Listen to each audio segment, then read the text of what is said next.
Hello, welcome to my Edn462 Assignment 3. My name is Bethany Marlowe. My focus child is Corey. He is 6 years old and he is currently in Year 2. The mathematical concept that I decided to focus on is number, in particular addition and subtraction. In researching, I focused on SCISA, first steps of mathematics, the early years learning framework, and also the readings. So as you can see, a lot of them talk about simple addition and subtraction problems, adding more, taking some away, and also developing curiosity and cooperation into this.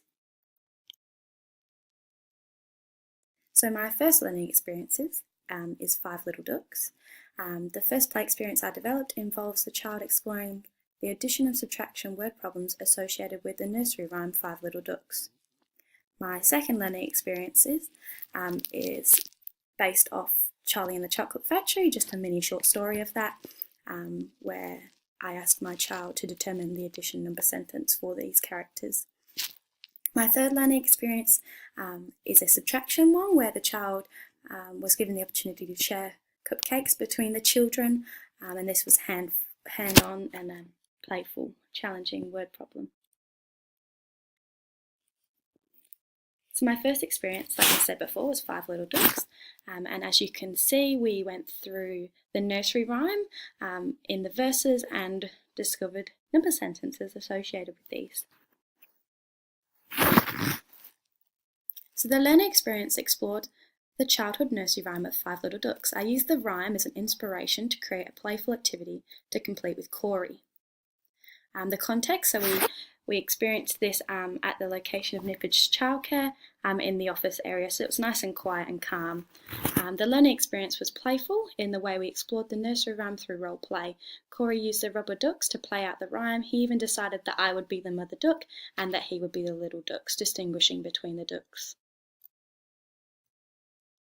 So the focus questions I used are such as, can you read the first sentence out loud?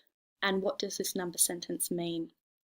So during this experience, Corey focused on using the rubber ducks to explicitly demonstrate the word problems. He said, you be the mother duck and I'll be the baby ducks, and he began each new sentence by reading it out loud. For the first word problem, we highlighted the important numbers we needed together. Corey then proceeded to write them down underneath the sentence. He grabbed the ducks and we began to act out the problem while I sung the rhyme. When I asked Corey to explain what the number sentence means, he responded with, so there are 5 baby ducks, and they went swimming. When Mummy Duck said quack, only 4 ducks came back. So that means that 1 of the baby ducks is lost. And you can see down there the way we wrote the sentence. For the reflection, so the activity was a great experience to develop Corey's knowledge of addition and subtraction. He loved using the nursery rhyme to explore this, and he was very fond of using the rubber ducks. In ways that I would change this, I would try to include a mother duck toy to make it clear that she was also in the story. I'd also involve other children to make it a social interactive role play situation, and instead of having the nursery rhyme printed on A4 paper, I'd print it on a larger piece of paper or even have it in the book form. So overall, this activity developed a playful and challenging experience for my focus child. The rubber ducks made it playful, and it was also challenging because we had to work through number sentences, which we learned together. For my second experience, it was the Mischievous Chocolate Factory children, and this is the number sentence that we came up with. He also orally said this number sentence to me as well. So in the context, so this learning experience explored how the Love Children's story of Mischievous Chocolate Factory Children by Roald Dahl. We focused on the first chapter of the story called Inside the Chocolate Factory, and we read the short story together. So we took it in turns reading pages, and we explored the addition of whenever a new character came into the story. And Corey would write this down on the paper. We also did this learning experience at Nippers Childcare, and it was a one-to-one experience. We also did it in the office, so it was nice and peaceful for us and quiet.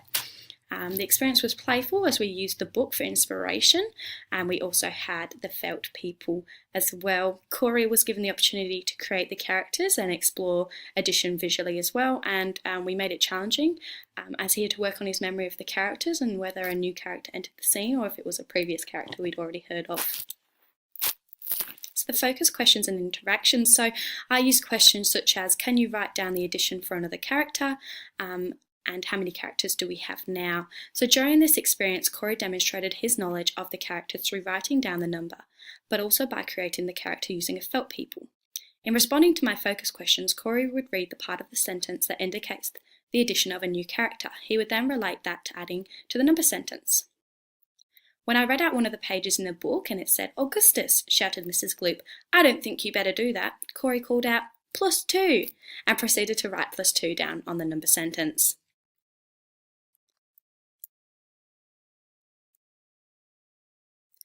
In reflecting on this, the learning experience was both playful and challenging and allowed Corey to explore addition, both orally, visually, and numerically. In thinking of ways that I would change this activity, I would have a copy of the chapter printed so that we could actually physically highlight the addition of a new character, and I would have the children not only explore the number sentence orally but write down the full number sentence, which is something that we didn't do because we just discussed it instead. But Corey was really engaged with this learning experience, and he loved creating them with the felt and seeing it visually as well. And it was also challenging for him to remember the characters and make this into a number sentence. So for my third learning experience, it's sharing cupcakes. This was a subtraction problem where Corey had to share 7 cupcakes between 13 children, So we printed out and cut out pictures of the children and the cupcakes, and this was hands-on, playful and scaffolded by me. We completed this at Nippers Childcare again in the office environment, just quiet, comforting environment for him to do this. And we also brought in the scenario during this experience that it was Corey's birthday and he needed to share the cupcakes between his friends. So in the focus questions, I focused on, will every child get a cupcake? And is this problem addition or subtraction? We began by spreading out the children and cupcakes on the floor and coming up with a word problem. So I said, it's Corey's birthday and his mum made cupcakes. Can each child have a cupcake? So Corey then proceeded to place a cupcake next to each of the children. However, when he got to the last cupcake, he said, there isn't enough for all the children. Some won't get a cupcake. He then began counting the children without the cupcake and said 6 won't get a cupcake. I then asked how many children did get a cupcake, and Corey counted these and called out 7. So together we developed the number sentence for this word problem, which was 13 take 7 equals 6. So in reflecting on this learning experience, it had a great way of teaching Corey's simple subtraction problem and how to transfer this from a visual representation to a number sentence. In ways I would change this, instead of using pieces of paper, I would actually physically use Corey's friends and have them act out in a role play scenario. I could also explore this using a range of subtraction types such as start, change and result unknown, and use this scenario to not only explore subtraction but also addition number sentences as well. But overall, he engaged really well with this learning experience. And it was playful through the way we used the cutouts and, visually representing it, and also through the word problem of it's your birthday and we're sharing cupcakes. And it was also challenging but rewarding to see him comprehend the meaning of the number sentence that we created. So where to from here? So overall, the learning experiences provided to my focused child all developed a sense of new learning, whether this be built on previous knowledge or introducing new ideas to Corey. And it was influenced obviously by the first steps in using addition and subtraction to change a quantity by adding more or taking some away. So in learning experience 1, the activity was clearly successful, and the learning is highlighted through how Corey became confident and independent in writing the number sentence as we went through the verses. In learning experience 2, this activity was both rewarding to developing new knowledge as well as developing how to visually, orally and numerically represent the addition problem. And learning experience 3 was also a successful learning experience, but it was probably the most challenging. But it was great to see him comprehend the sentence and explain how he came to the answer. So that was really good to see. In moving the child further and exploring what needs to be taught next, I think it's clear that subtraction is the main topic that needs to be developed. Through the experiences, we can clearly see that subtraction is the point that we need to focus on and scaffold a bit more. I believe this is an important next step for my focused child in developing confidence and knowledge regarding the element of number, especially for his year group in Year 2, which states that he needs to be doing addition and subtraction problems. So my personal learning during this task, this experience has ultimately influenced my personal learning through engaging me to explore play-based activities and how to stimulate a child to think deeper and actively engage within mathematical learning. So as explored in the early years learning framework, play provides a supportive foundation to enhance a child's desire to learn, which in turn expands their ability to know and think.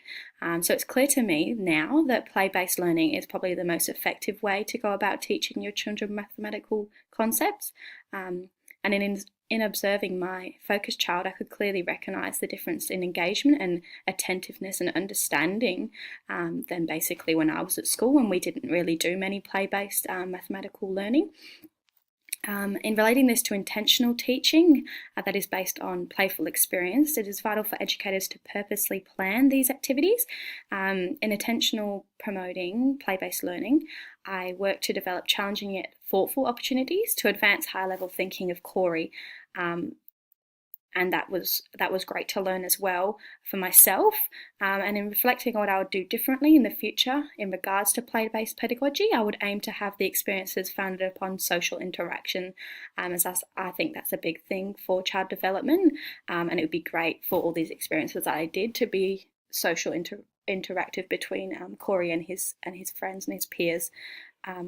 It's important as children to explore mathematical concepts through social learning, which can be scaffolded still by me, and it particularly could have had a different outcome. So these are my references. So obviously I referenced the Early Years Learning Framework, the First Steps in Mathematics, the SCASA, Maths is All Around You, which is the essential reading, and also Helping Children Learn Mathematics, which is another mathematical reading. Thank you for watching my presentation. I hope you enjoyed.